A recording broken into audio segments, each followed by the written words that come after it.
जैसा कि हम लोग कुछ देर पहले जो है इस टॉपिक में पढ़े थे तत्व यौगिक और मिश्रण के बारे में।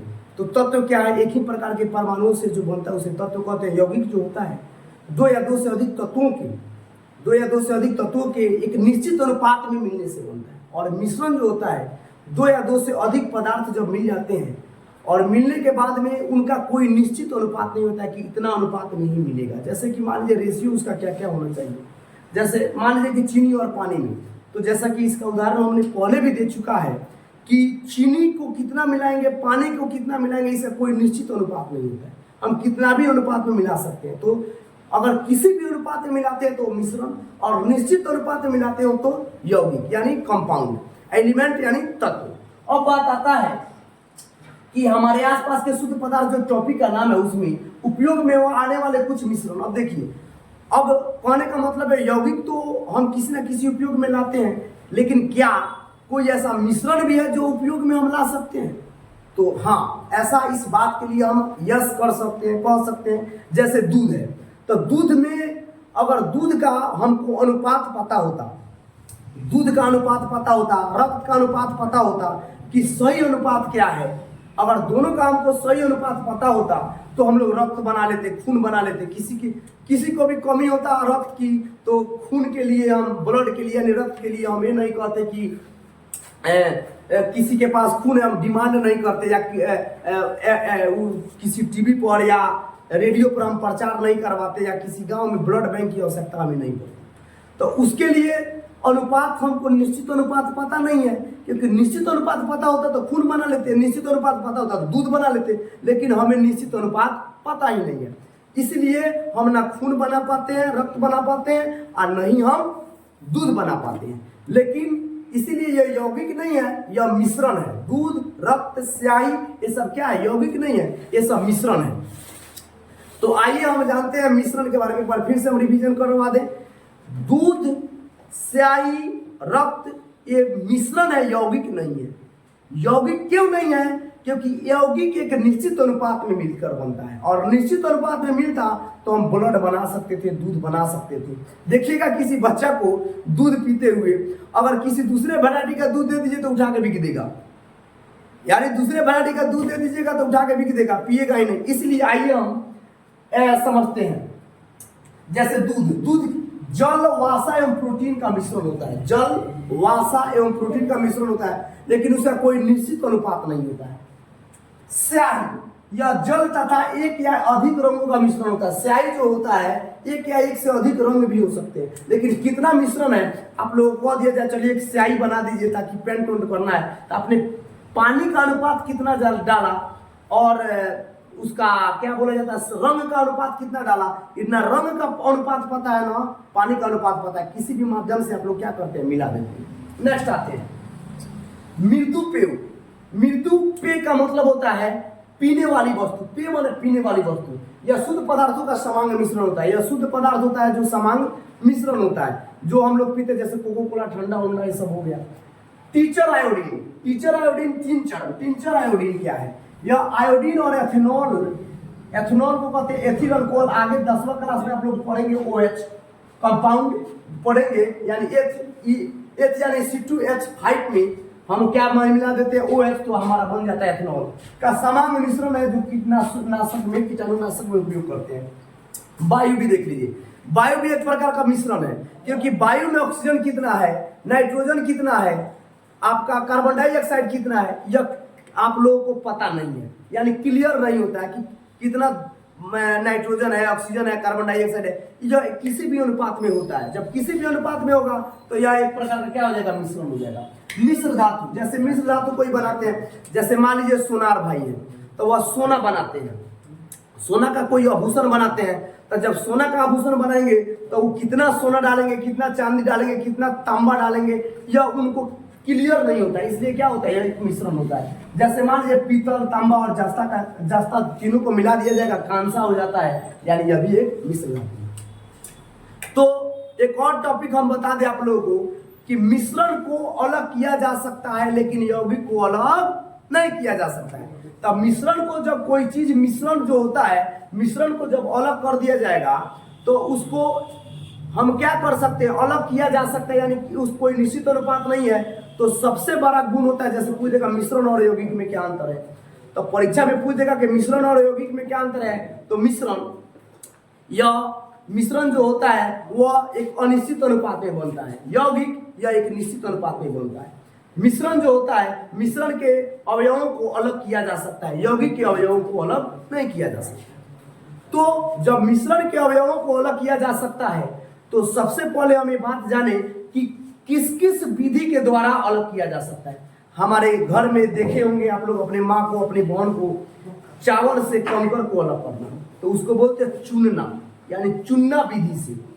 दूसरा आता है, आप लोग किसान के खेत किसान को देखे होइएगा कि भूसा को गेहूं से अलग करते हैं, तो ओसाने वाली विधि से। मान लीजिए बालू में आप लोगों को मिल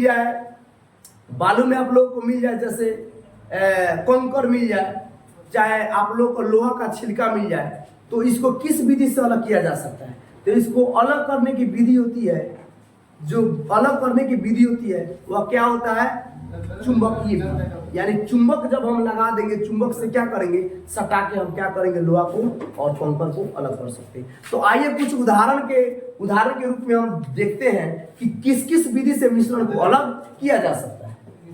जैसे देखिए, सोडियम क्लोराइड को जल के विलयन से पृथक करना, यानी सोडियम क्लोराइड का सूत्र क्या होता है, NaCl, और इसमें अगर जल मिल जाए, H2O जल मिल जाए, तो इसको किस विधि से अलग करेंगे, तो वाष्पीकरण विधि। वाष्पीकरण का मतलब होता है गर्म कर दीजिए, वाष्पित होकर जल उड़ जाएगा, जो बच जाएगा सोडियम क्लोराइड बच जाएगा, सोडियम क्लोराइड बन जाएगा। जैसे मान लीजिए चीनी में पानी मिल गया है, घुल गया है, तो गर्म कर दीजिएगा तो वाष्पित होकर जल क्या हो जाएगा, उड़ जाएगा, और जो बच जाएगा क्या हो जाएगा, चीनी का भाग बच जाएगा। दूसरा आता है अमोनियम क्लोराइड को सोडियम क्लोराइड तथा अमोनियम क्लोराइड के मिश्रण को पृथक करने में, तो ऊर्ध्वपातन।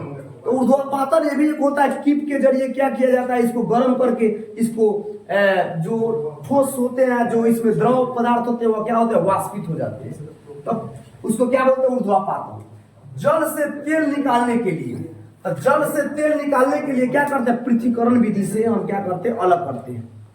दूसरा आता है धातु के टुकड़े को कार के इंजन ऑयल से पृथक करने में, तो धातु के टुकड़ा जो होता है कार के इंजन ऑयल में अगर मिल जाता है, तो हम क्या करते हैं, चुंबक से सटा के उसको बाहर कर देते हैं, और जो है इंजन ऑयल उसमें रह जाता है, यानी चुंबकीय विधि से हम क्या कर सकते हैं, इसको अलग कर सकते हैं। अब आते हैं, आगे आता है दही से मक्खन निकालने के लिए। तो दही से मक्खन निकालने के लिए हम क्या करते हैं, मथते हैं, यानी मथते हैं। तो मथने को बोला जाता है अपकेंद्रण विधि, यानी जब मथ के हम कोई चीज को निकालते हैं उसको क्या बोलेंगे, अपकेंद्रण विधि। अब आता है चाय से चाय पत्तियों को पृथक करने में। तो चाय से आप लोग देखे होंगे घर में जब चाय बनाया जाता है तो छानने की विधि होती है, उसमें चाय डालते हैं, छान के क्या होता है, उसके पत्ता और कोई जो विलायक है वो क्या होते हैं, बाहर आ जाते हैं। तो छानने की विधि से हम चाय को चाय पत्ती से अलग कर सकते हैं।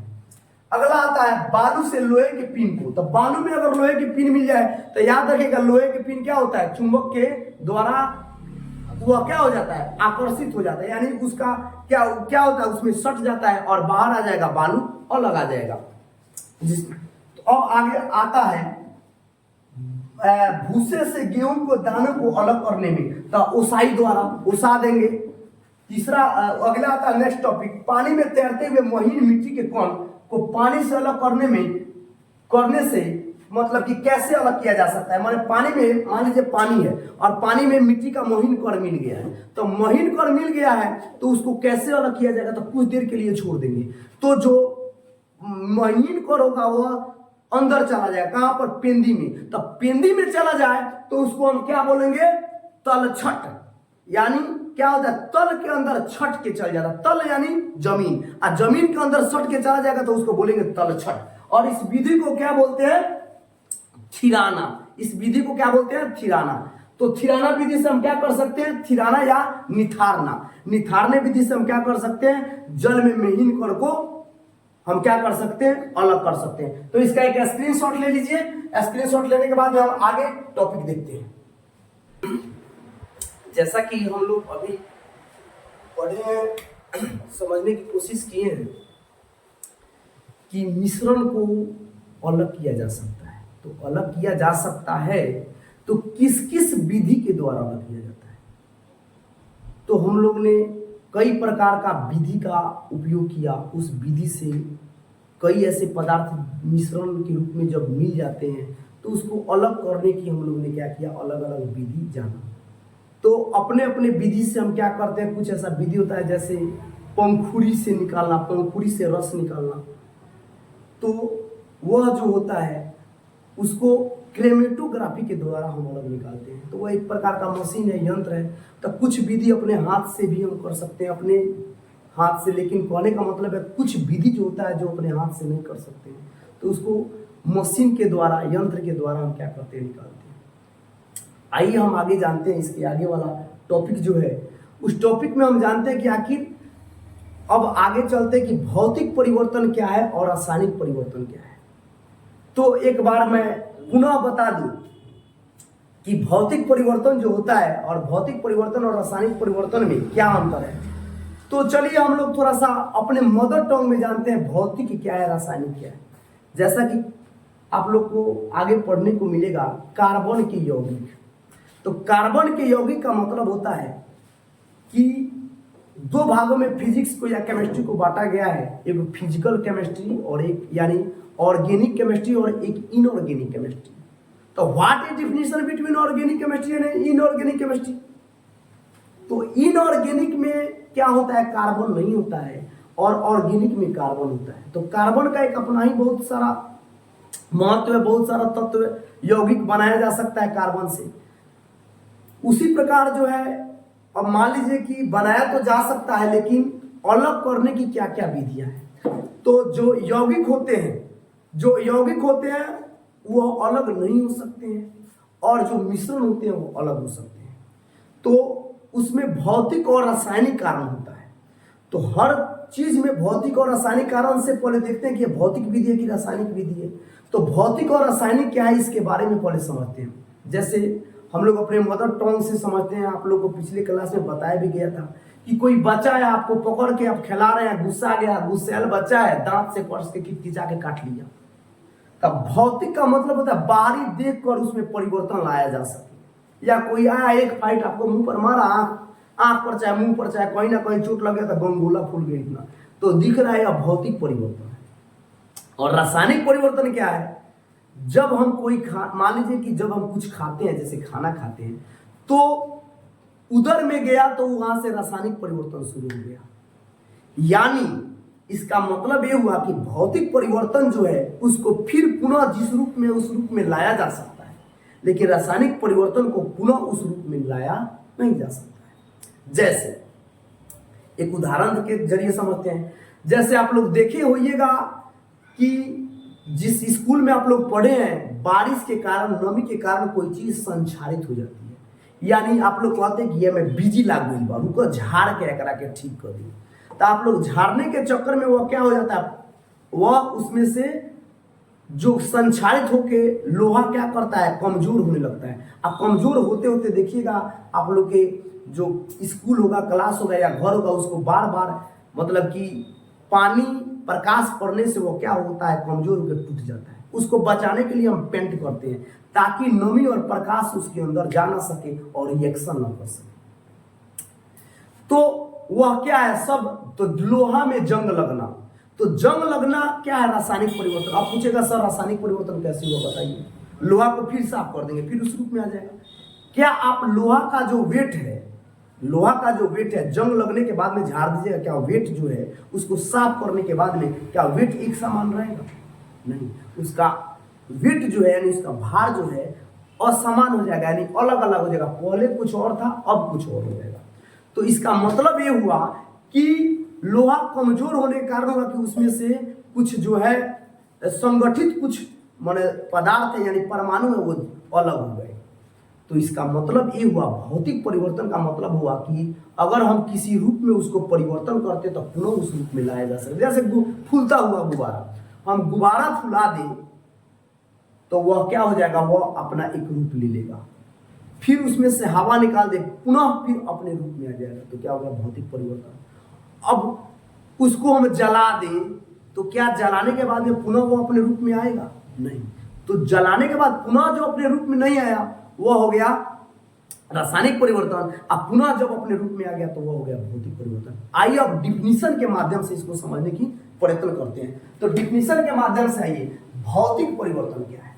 तो भौतिक परिवर्तन वो अस्थायी परिवर्तन है। अस्थायी, अस्थायी और अस्थायी में क्या अंतर है? यानी जिस रूप में है उस रूप में फिर दोबारा न आए उसको अस्थायी कहते हैं, और दोबारा आ जाए उसको वो अस्थायी कहते हैं, यानी उसका पुनः उसका रूप परिवर्तन होता रहता है, तो वो अस्थायी है। परिवर्तन है जिसमें पदार्थ की भौतिक अवस्था, आकार और बाह्य, भौतिक अवस्था, आकार, जैसे गुब्बारा का अभी हम आप लोगों के सामने उदाहरण रखे हैं, आकार और बाह्य यानी बाहरी में परिवर्तन होता है। यानी जैसे बाहरी के परिवर्तन का मतलब हो गया, मान लीजिए हम कोई झगड़ा कर लिए, कोई आया एक फाइट मारा, यहाँ पर फूट गया, बाहरी परिवर्तन हो गया, यानी वो दिख रहा है, परिवर्तन होता है। और परिवर्तन के कारण को विपरीत करने पर पदार्थ पुनः अपने रूप में आ जाता है, पुनः अपने रूप में आ सकता है, उसको क्या कहते हैं? भौतिक परिवर्तन, यानी पुनः अपने रूप में आ गया। अब जस्ट इसका उल्टा यानी अपोजिट देखिए, रासायनिक परिवर्तन वो अस्थायी परिवर्तन, ये अस्थायी हो गया, ये अस्थायी। अब पूछेगा भौतिक परिवर्तन और रासायनिक परिवर्तन में अंतर, तो भौतिक परिवर्तन अस्थायी होता है और रासायनिक परिवर्तन अस्थायी होता है। आगे एक अंतर जिसमें पदार्थ की भौतिक अवस्था, इसमें देखिए, जिसमें पदार्थ की भौतिक एवं रासायनिक गुण सदा के लिए बदल जाते हैं, और इसमें पुनः वापस आ जाएगा, लेकिन यह सदा के लिए बदल जाते हैं। और परिवर्तन के कारण को विपरीत करने पर भी प्राप्त वस्तु से पुनः वस्तु, मूल वस्तु प्राप्त नहीं होती है। कागज को हम क्या करें? मोड़ दें, मोड़ के उसके रूप को, जैसे कि एक यहाँ देख लीजिए, यहाँ पर मान लीजिए कि ये मैथ है, चाहे आपने ये देखिए प्लास्टिक है, तो प्लास्टिक है तो हमने बाहरी ताकत से इसको मोड़ के ऐसे कर दिया। देखिए तो पहले इस आकार का था, अब मोड़ के हमने इस आकार का कर दिया, तो फिर छोड़ देंगे, फिर पुनः अपने रूप में आ जाएगा, तो भौतिक परिवर्तन। अब इसको जला दें और जला के फिर इस रूप में आए, कभी आ सकता है दोबारा, तो नहीं आ सकता है, तो क्या हो गया? रासायनिक परिवर्तन हो गया। तो वही कह रहा है कि पुनः उसको अपने मूल रूप में प्राप्त नहीं किया जा सके। थोड़ा सा अंतर समझ लेते हैं, भौतिक परिवर्तन और रासायनिक परिवर्तन में इसमें कोई नया पदार्थ नहीं बनता है। अब जैसे देख लीजिए, भौतिक परिवर्तन में कोई नया पदार्थ बनेगा। अब मान लीजिए इसी का उदाहरण हमने लिया है, इसको मोड़ देता, मोड़ने के बाद में फिर पुनः अपने रूप में आ जाएगा, तो क्या नया पदार्थ बना? कोई नया पदार्थ बना? नहीं, नया पदार्थ बना, यह हमेशा नया पदार्थ बनाता है। अब जैसे देख लीजिए, एक और उदाहरण ले लेते हैं, जैसे मान लीजिए सोडियम ले लिए और क्लोराइड ले लिए, तो सोडियम और क्लोराइड दोनों विषैला तत्व है। सोडियम का गुण अलग होता है, क्लोराइड का गुण अलग होता है, दोनों अलग अलग रूप का होता है, और दोनों का जो होता है गुण अलग होता है, यानी वो दोनों विषैला पदार्थ है। आप उसको खा नहीं सकते हैं, उसको पानी में डाल दीजिए, हाइड्रोजन से अभिक्रिया करके तुरंत ब्लास्ट हो जाएगा, अभिक्रिया करके तुरंत ब्लास्ट हो जाएगा। तो वह दोनों क्या है? विषैला पदार्थ है।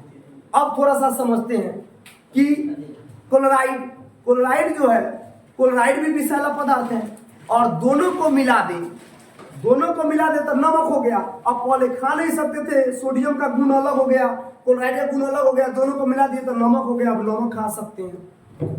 तो इसलिए इसका मतलब ये हुआ, यह सोडियम और क्लोराइड दो को मिल गया तो नया पदार्थ बन गया। तो हमेशा इसमें क्या होता है? नया पदार्थ रासायनिक परिवर्तन में बनता है।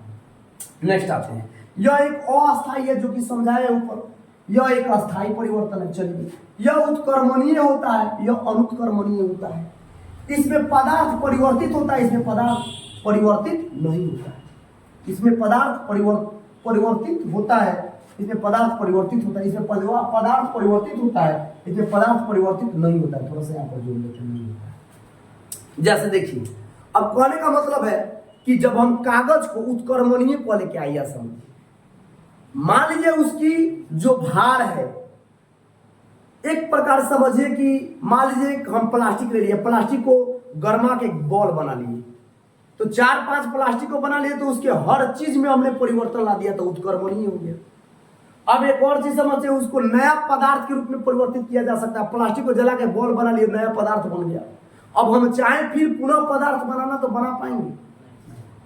तो मुझे विश्वास है कि आप लोगों को बहुत अच्छा से भौतिक परिवर्तन और रासायनिक परिवर्तन समझ में आया होगा। आइए हम थोड़ा सा कुछ उदाहरण के तौर पर देखें कि भौतिक परिवर्तन और रासायनिक परिवर्तन कैसे, यह चीज भौतिक परिवर्तन है, कैसे यह चीज रासायनिक परिवर्तन है। उदाहरण से भी कुछ अगर क्लियर नहीं हुआ होगा तो हो सकता है कि हो जाए। अब जरा देखिए, मक्खन का एक बर्तन में पिघलना। अब बताइए, गांव में आप लोग देखे होइएगा, किसी घर में अगर गाय भैंस होगी तो दही होता है, दही से छाली निकालते हैं, छाली निकालने के बाद में उसको मथने के बाद में आग पर रख के उसमें से क्या करते हैं, घी निकालते हैं। क्या उस घी को पुनः हम मक्खन के रूप में ला सकते हैं? उस मक्खन को फिर हम दही के रूप बना सकते हैं, और उस दही को क्या हम दूध के रूप ला सकते हैं? नहीं ला सकते। तो देखिए, मक्खन गया, उसके बाद आते हैं कि पेड़ का काटना, एक कैसा परिवर्तन है? तो क्या है? यह भौतिक परिवर्तन है। पेड़ को काटेंगे तो उसके कुछ देर के लिए उसके जो है अलग कर किया जा सकता है, लेकिन उसको पुनः जो है उस रूप में लाया जा सकता है। अगर छोटा सा पेड़ है तो फिर उसको क्या किया जा सकता है, मिट्टी लगा के उसको पुनः उस रूप में, यानी वो अस्थायी नहीं होता है। सीधा सा समझिए कि अस्थायी नहीं होता है। मक्खन को एक बर्तन में पिघलाना, तो मक्खन को बर्तन में पिघला दिया जाएगा, तो पिघलाने के बाद में फिर ठंडा कर दिया जाएगा, तो फिर उसी रूप में आ जाएगा। जैसे समझ लीजिए कि डंडा को अगर गर्मी पड़ता है, जैसे आप लोग देखे नारियल का तेल, तो नारियल का तेल जो है गर्मी में क्या होता है, तैलीय द्रव अवस्था में आ जाता है, और फिर जब ठंडा आता है तो वो क्या हो जाता है, ठोस अवस्था में आ जाता है। तो फिर पिघल कर, उसी प्रकार मक्खन जो है पुनः पिघल कर अपने रूप में आ सकता है। इसलिए भौतिक परिवर्तन। जल का उबल कर वाष्प बनना, तो जल उबल कर वाष्प बन जाएगा, फिर उसको किस रूप में लाया जा सकता है? फिर उसको, जैसे कि हम लोग के घर में माँ खाना बनाती थी, तो प्लेट जब हटाती थी तो वाष्प बनकर जो प्लेट के ऊपर वाष्प जो होता है ठंडा होकर छोटे छोटे बूंद के रूप में आ जाता था, यानी पुनः जो है क्या हो जाएगा, उसी रूप में, यानी जल के रूप में आ जाएगा। इसलिए भौतिक परिवर्तन। विद्युत तरंग का जल में प्रवाहित होना तथा उसका हाइड्रोजन और ऑक्सीजन गैसों में विघटित होना, तो हाइड्रोजन और ऑक्सीजन गैसों में विघटित हो जाएगा तो उसके रूप में परिवर्तन हो जाएगा, तो क्या हो जाएगा, रासायनिक परिवर्तन। अब यहाँ पर देखते हैं जल में साधारण नमक का घुलना, तो जल में साधारण नमक घुलेगा, फिर हम लोग क्या करेंगे, वाष्पीकरण विधि से हम लोग फिर क्या करेंगे, जैसे मान लीजिए समुद्र में जल है, तो समुद्र में जल है तो जल में क्या होता है, नमक होता है, तो नमक लवण की मात्रा ज्यादा होती है, तो अलग करते कि नहीं, उस विधि से इसको भी हम अलग कर लेंगे। फलों से फल का सलाद बनना, तो सलाद बनना क्या हो जाएगा, भौतिक परिवर्तन हो जाएगा। लकड़ी और कागज का जलना, लकड़ी और कागज जल जाएगा तो पुनः फिर कागज के रूप में परिवर्तित नहीं लाया जा सकता है, इसलिए क्या हो जाएगा, यह रासायनिक परिवर्तन हो जाएगा। अब थोड़ा सा देख लेते हैं, टॉपिक छूटा हुआ था तत्व के बारे में। तो तत्व जो था 1661 ईस्वी में रॉबर्ट बॉयल, 1661 ईस्वी में रॉबर्ट बॉयल के द्वारा यह प्रयोग किया गया था। 1661 ईस्वी में रॉबर्ट बॉयल के जरिए क्या किया गया था, इसका के द्वारा प्रयोग किया गया था तत्व शब्द का। तो एक स्क्रीनशॉट ले लीजिए, मुझे उम्मीद है आप लोगों को बहुत अच्छा से समझ में आया होगा।